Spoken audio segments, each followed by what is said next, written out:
Hello friends, तुमचे स्वागत आहे स्नेहाज मॅथ्स अकॅडमीमध्ये. आज आपण बघणार आहोत डिटर्मिनंट हा टॉपिक. तर त्याच्यामधले 2 पॉइंट आपण आज या ठिकाणी बघणार आहोत. तर पहिला पॉइंट आहे definition of 2x2 and 3x3 determinants. त्यानंतर सेकंड पॉइंट आहे value of 2x2 order and 3x3 order determinants. तर याच्यामध्ये आपण काय बघणार आहोत, तर आधी सगळ्यात पहिल्यांदा डेफिनेशन बघणार आहोत.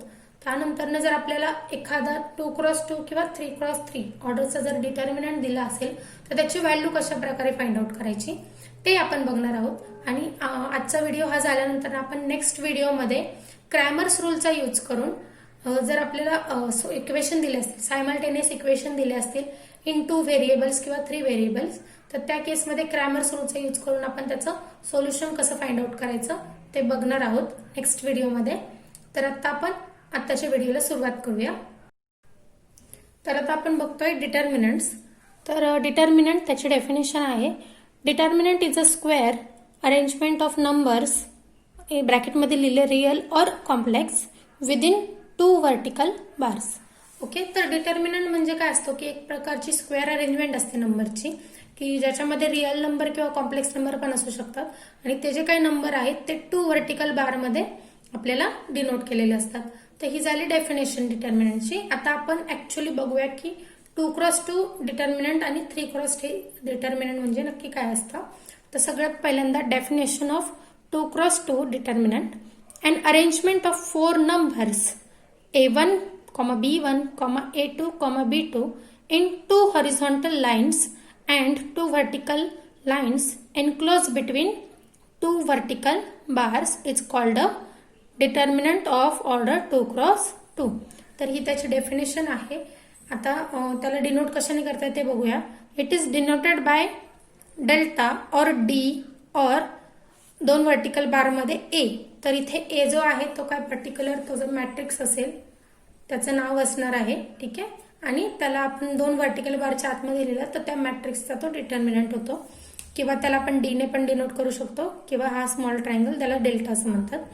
आता या ठिकाणी त्याचं जे काही रिप्रेझेंटेशन आहे ते दिलं आहे. दस delta or D is equal to, या ठिकाणी बघा हे 2 व्हर्टिकल बार आहेत आणि या ठिकाणी 2 हॉरिझॉन्टल लाईन आणि 2 व्हर्टिकल लाईन यांच्यामध्ये हे 4 नंबर अरेंज केलेले आहेत. तर बघा इथे a1, b1, a2, b2. तर हे अशा प्रकारचे जे काही अरेंजमेंट असते त्यालाच आपण डिटर्मिनंट म्हणतो. आता इथे 2x2 म्हणण्याचं रिझन काय की या ठिकाणी बघा 2 रो आहेत, 2 कॉलम आहेत, म्हणून हा काय झाला आपला 2x2 डिटर्मिनंट. याचं एक्झाम्पल दिलं आहे या ठिकाणी. तर बघा example capital D is equal to ह्या व्हर्टिकल बारच्या मध्ये 2, 3, 1, 0. तर हा काय झाला आपला अगेन 2x2 ऑर्डरचा एक डिटर्मिनंट झाला. आता आपण 3x3 डिटर्मिनंटची डेफिनेशन बघूया. तर बघा an arrangement of a 9 elements or a numbers a1, b1, c1, a2, b2, c2, a3, b3, c3. So हे 9 नंबर्स आहेत या ठिकाणी. In 3 horizontal and 3 vertical lines enclose between 2 vertical bars is called determinant of order 3x3. म्हणजे थोडक्यात काय की आपल्याकडे 9 numbers असणार आहेत आणि त्याच्यासाठी अगेन 3 हॉरिझॉन्टल आणि 3 व्हर्टिकल लाईन्सच्या मध्ये आपण ते नंबर रिप्रेझेंट करणार आहोत आणि ते कशाने इन्क्लोज करणार आहोत तर 2 व्हर्टिकल बारने. तर आता याला अगेन सेम नोटेशन आहेत. It is denoted by delta or D और हे 2 व्हर्टिकल लाईनच्या मध्ये ए, दॅट इज जे काही मॅट्रिक्सचं नेम असेल ते. तर याचं रिप्रेझेंटेशन या ठिकाणी दाखवलं आहे. तर दस delta or D is equal to या 2 व्हर्टिकल बारच्या मध्ये बघा a1, b1, c1, a2, b2, c2, a3, b3, c3.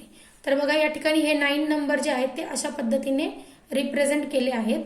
Again याला आपण ऑर्डर 3x3 चा डिटर्मिनंट म्हणतो. त्याचं रिझन आहे की बघा या ठिकाणी 3 रो आहेत, 1, 2 आणि 3. सो 3 रो आणि 3 कॉलम म्हणून 3/3 डिटर्मिनंट. हे झालं त्याचं नोटेशन आणि रिप्रेझेंटेशन. आता आपण बघतोय एक्झाम्पल याचं. तर बघा example capital D is equal to 2 vertical बारच्या आतमध्ये बघा फर्स्ट रो आहे 1, 2, 1, सेकंड 3, -1, 0 आणि थर्ड वन आहे 5, 0, 0. ठीक आहे, तर हे झालं त्याचं एक्झाम्पल. आता नेक्स्ट आपण बघतोय value of 2x2 order determinant. म्हणजे काय की आपल्याकडे जर 2x2 ऑर्डरचं एखादं डिटर्मिनंट असेल तर त्याची व्हॅल्यू आपण कशी फाइंड आउट करायची ते आपण या ठिकाणी बघणार आहोत. तर बघा या ठिकाणी delta or D is equal to vertical बारच्या आतमध्ये बघा इथे A1 B1 A2 B2. तर आता त्याच्या आधी बघा ह्याची डिटर्मिनंटची व्हॅल्यू फाइंड आउट करण्याच्या आधी बेसिक आपण जे काय आहे डिटर्मिनंटचे ते बघणार आहोत. तर बघा हे जे क्रॉस लाईनवरती जे नंबर्स दिसतात जे की A1 आणि B2, हे जे क्रॉस लाईनवरती जे आपल्याला एलिमेंट दिसतात तर त्या ज्या एलिमेंट्सला आहेत त्यांना प्रिन्सिपल डायगोनल वरचे एलिमेंट म्हणतात. ठीक आहे. सो हा आपला प्रिन्सिपल डायगोनल आहे. इथून जर आपण एक लाईन ड्रॉ केली तर, आणि दुसरा जो आहे B1 A2 म्हणजे उलटी लाईन, उलटी क्रॉस लाईन जर आपण अशी ड्रॉ केली तर ते जे लाईन असणार आहे ती रिव्हर्स डायगोनल असणार आहे या डिटर्मिनंटचा. ठीक आहे. तर ह्या दोन इम्पॉर्टंट कॉन्सेप्ट आहेत डायगोनल वरचे एलिमेंट. सो युजली आपण प्रिन्सिपल डायगोनल वरचेच एलिमेंट बघतो, रिव्हर्स डायगोनलची कधी गरज पडत नाही. ठीक आहे. तर आता आपण याची व्हॅल्यू बघूया. तर इक्वल टू या ठिकाणी बघा A1 इंटू B2. ठीक आहे. सो प्रिन्सिपल डायगोनल वरचे एलिमेंट यांचं मल्टिप्लिकेशन घेतलंय मायनस इथे जो रिव्हर्स डायगोनल आहे आपला त्या दोघांच्या एलिमेंटची प्रोडक्ट घेतलाय आणि तो सबट्रॅक्ट केलाय. So minus B1 into A2 आणि या ठिकाणी ब्रॅकेट कम्प्लिटेड. सो हा जो काय फॉर्म्युला आहे तो आपला जी काय व्हॅल्यू आहे 2x2 डिटर्मिनंटची त्याचा फॉर्म्युला आहे हा. सो प्रत्येक वेळी आपल्याला या पद्धतीने सोडवायचा आहे. आधी प्रिन्सिपल डायगोनल वरच्या दोन नंबरचा प्रोडक्ट करायचा मायनस रिव्हर्स डायगोनल वरच्या दोन नंबरचा प्रोडक्ट करायचा आणि जी काय व्हॅल्यू येईल ती आहे आपली व्हॅल्यू ऑफ 2x2 ऑर्डर डिटर्मिनंटची व्हॅल्यू. तर आता आपण या ठिकाणी एक्झाम्पल बघत आहोत व्हॅल्यू ऑफ 2x2 ऑर्डर डिटर्मिनंटचा. तर बघा एक्झाम्पल आहे डेल्टा इज इक्वल टू इथे व्हर्टिकल ब्रॅकेटच्या आतमध्ये बघा 2 3 -1 5. जसं की फॉर्म्युलामध्ये दिलं होतं त्याच्यानुसार आपण सोडवणार आहोत. तर इक्वल टू 2 इंटू 5 आधी प्रिन्सिपल डायगोनल वरचे element. So 2 into 5 minus reverse diagonal वरचे element. So that is 3 into -1 हे ब्रॅकेट कम्प्लिटेड. बघा 2 इंटू 5 केलं तर 10 येतं मायनस 3 इंटू -1 इज -3.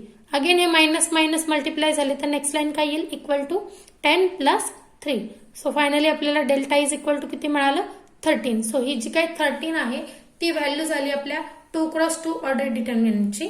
तर अशा पद्धतीने आपल्याला एक्झाम्पल सोडवायचे आहेत. आता याच्या पुढचं आपण बघतोय value of 3x3 order determinant. ठीक आहे. जर आपल्याकडे 3x3 ऑर्डरचा डिटर्मिनंट असेल तर त्या केसमध्ये आपल्याला त्याची व्हॅल्यू कशी फाइंड आउट करायची ते बघायचं आहे. तर बघा delta is equal to vertical बार्सच्या आतमध्ये बघा इथे A1 B1 C1 A2 B2 C2 A3 B3 C3.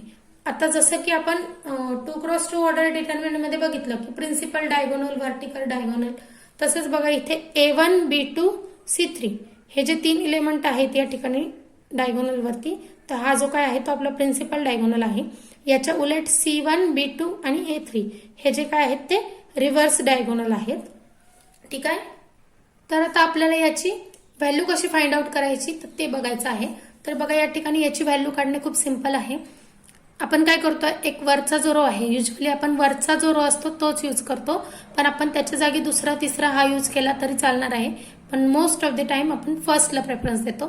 तर पहिला जो रो आहे तो कन्सिडर करायचा आहे. तर त्यातला फर्स्ट एलिमेंट जो आहे तो A1 तो या ठिकाणी लिहायचा आहे. त्यानंतर A1 च्या अक्रॉस जो काही रो असणार आहे तो रो आणि त्याच्या अक्रॉस असलेला कॉलम ते दोन्ही डिलीट करायचे, म्हणजे थोड्या वेळ ते नाहीये तसं समजायचं. तर या ठिकाणी बघा हे जे काही 4 एलिमेंट उरतील म्हणजे हा एक 2/2 चा डिटर्मिनंट असणार आहे. तो डिटर्मिनंट आपल्याला A1 ला मल्टिप्लाय करायचा आहे. तर बघा तो डिटर्मिनंट या ठिकाणी लिहिला आहे आपण, that is B2 C2 B3 C3. हा डिटर्मिनंट लिहिलाय A1 ला मल्टिप्लाय. त्यानंतर ना नेक्स्ट एलिमेंट घ्यायचा A1 च्या पुढचा तो आहे B1. सो मायनस करायचा. तर इथे बघा प्लस मायनस प्लस असे साईन आहेत. सो A1 ला प्लस आहे म्हणून इथे काही लिहिलं नाही, B1 ला इथे मायनस साईन असणार आहे. सो मायनस B1 आणि परत त्याला काय करायचंय डिटर्मिनंट मल्टिप्लाय करायचं. तर कुठला डिटर्मिनंट मल्टिप्लाय करणार आहे आपण, तर बघा इथे जो एलिमेंट आहे B1 आपण त्याच्या अक्रॉसचा हा रो आणि हा कॉलम डिलीट करणार आहोत. तर उरलेलं काय असेल A2 A3 आणि C2 C3. तो हा जो काही 2x2 चा डिटर्मिनंट असणार आहे तो त्याला मल्टिप्लाय करणार आहोत. तर बघा इथे A2 C2 आणि A3 C3 आता बघा या ठिकाणी प्लस असणार आहे, जसं मी सांगितलं होतं इथे प्लस मायनस प्लस असं आहे, त्यामुळे इथे प्लस असेल प्लस C1 आणि त्याला इंटू 2x2 चा डिटर्मिनंट असणार आहे. तो जो डिटर्मिनंट असणार आहे तो या प्रकारे बघा, इथे C1 च्या अक्रॉस घेतोय आपण. सो C1 च्या अक्रॉसचा रो आणि कॉलम जर आपण डिलीट केला तर A2 B2 आणि A3 B3 हे 4 एलिमेंट्स राहतात, म्हणजेच 2x2 चा डिटर्मिनंट राहतोय, तर तो या ठिकाणी मल्टिप्लाय होईल. तर बघा A2 B2 A3 B3, so या C1 ला मल्टिप्लाय होईल. आता बघा या ठिकाणी आपण जी पहिली स्टेप आहे ती केलेली आहे. आता याच्या पुढे बघा हे सगळे 2x2 चे डिटर्मिनंट आहेत, 3 डिटर्मिनंट आहेत या ठिकाणी. तर यांचं व्हॅल्यू कशी काढायची ते आपण मागे बघितलेलं आहे अगोदरच्या पॉइंटमध्ये, तर तेच या ठिकाणी आपण यूज करतोय. तर बघा A equal to A1 into ब्रॅकेटमध्ये B2 into C3, so B2 into C3 minus C2 into B3. ठीक आहे, so C2 into B3 bracket completed. So आधी प्रिन्सिपल डायगोनलचे एलिमेंट मल्टिप्लाय करा मायनस रिव्हर्स डायगोनलचे, त्यानंतर ना minus B1 into bracket A2 into C3 minus C2 into A3. ठीक आहे, मायनस C2 इंटू A3 हे ब्रॅकेट कम्प्लिटेड. त्यानंतर ना plus C1 into bracket A2 into B3 minus B2 into A3, so B2 into A3 आणि हे bracket completed. So अशा पद्धतीने हे जे काय फायनल असणार आहे ते आपलं जर आपण सॉल्व्ह केलं तर आपल्याला काय मिळेल, व्हॅल्यू मिळेल 3x3 ऑर्डर डिटर्मिनंटची. तर आता याच्यावरती बेस्ट एक एक्झाम्पल बघूया आपण. तर एक्झाम्पल आहे बघा या ठिकाणी, delta is equal to vertical बारमध्ये 3/3 चा डिटर्मिनंट लिहिला आहे. तर पहिला रो आहे 2 3 5, सेकंड रो आहे 1 4 0 आणि थर्ड रो आहे 2 1 -1. तर आपल्याला व्हॅल्यू फाइंड आउट करायची त्याची. तर या ठिकाणी आपलं दिलेला जो डिटर्मिनंट आहे तो आहे. तर जसं की आपण बघितलं होतं की पहिला फर्स्ट रो आपण कन्सिडर करतो प्रत्येक वेळेस. तर या ठिकाणी बघा पहिला एलिमेंट आहे 2, तर 2 ला आपण या ठिकाणी लिहिणार आहोत. 2 च्या अक्रॉसचा हा रो आणि कॉलम डिलीट केला तर या ठिकाणी हे जे काही 2x2 चा डिटर्मिनंट राहील तो आपण ॲज इट इज इथे लिहिणार आहोत, दॅट इज 4 0 1 -1. त्यानंतर ना -3, कारण इथे मी सांगितलं होतं की सिम्बॉल प्लस मायनस प्लस असे असतील, त्यामुळे इथे मायनस येईल -3 आणि 3 च्या अक्रॉसचा रो आणि कॉलम जर डिलीट केला तर 1 2 आणि 0 -1. ते जो काही डिटर्मिनंट राहील तो या ठिकाणी मल्टिप्लाय होईल, दॅट इज 1 0 2 -1. त्यानंतर ना +5 इंटू जर 5 च्या अक्रॉसचा आपण रो आणि कॉलम डिलीट केला तर 1 4 2 1. तर हा 2x2 डिटर्मिनंट राहील, तो या ठिकाणी मल्टिप्लाय होईल, दॅट इज 1 4 2 1. आता हे सगळं लिहून झालंय. आता याच्या पुढे आपल्याला माहिती की 2x2 ऑर्डर डिटर्मिनंटची व्हॅल्यू कशी काढायची, तर ती व्हॅल्यू फाइंड आउट करूया आणि फायनली मग आपल्याला कोणाची व्हॅल्यू मिळेल, तर 3x3 चा जो डिटर्मिनंट आहे त्याची व्हॅल्यू मिळेल. तर सुरुवात करूया. बघा हा 2 आहे तो मल्टिप्लाय राहील ॲज इट इज. इथे स्क्वेअर ब्रॅकेटच्या आतमध्ये इथे बघा 4 इंटू -1 येईल, सो 4 इंटू -1 मायनस इथे 0 इंटू 1. ठीक आहे, 0 इंटू 1 हे square bracket completed, -3 into square ब्रॅकेटमध्ये 1 into -1, so 1 into -1 minus 0 into 2, so 0 into 2 या ठिकाणी square bracket completed, plus 5 into square ब्रॅकेटमध्ये 1 into 1 minus 4 into 2, that is 4 into 2 इथे येईल आणि अगेन हे स्क्वेअर ब्रॅकेट कम्प्लिटेड. आता नेक्स्ट लाईन आपण व्हॅल्यू सिम्प्लिफाय करूया. बघा is equal to 2 into bracket 4 into -1 -4, 0 into 1 is 0, so -0 bracket completed, -3 into ब्रॅकेटमध्ये या ठिकाणी बघा 1 इंटू -1 -1 मायनस 0 इंटू 2 इज 0, या ठिकाणी हे ब्रॅकेट कम्प्लिटेड, प्लस इथे बघा 5 इंटू ब्रॅकेटमध्ये 1 into 1 is 1 minus 4 into 2 is 8, again हे ब्रॅकेट कम्प्लिटेड. आता ही सबट्रॅक्शन किंवा ॲडिशन आहे ती करून घेऊया. So equal to 2 into bracket -4 -0 is -4, -3 into bracket -1 -0 is -1, plus 5 into bracket 1 -7 that is 1 -8 that is -7. मोठ्या नंबरमधून छोटा व सबट्रॅक्ट केला आणि मोठ्याचा सिम्बॉल दिला, सो -7. आता नेक्स्ट याला सिम्प्लिफाय करूया, पुढे मल्टिप्लिकेशन करून घेऊ. So 2 into -4 that is -8, -3 into -1, so minus it becomes plus, so it is 3 आणि या ठिकाणी 5 इंटू -7 इज -35. तर आपल्याला डेल्टा इज इक्वल टू काय मिळालं, हे सगळ्यांची जर ॲडिशन केली आणि सबट्रॅक्शन तर -40 येईल. सो हे झालं आपलं फायनल आन्सर या ठिकाणी.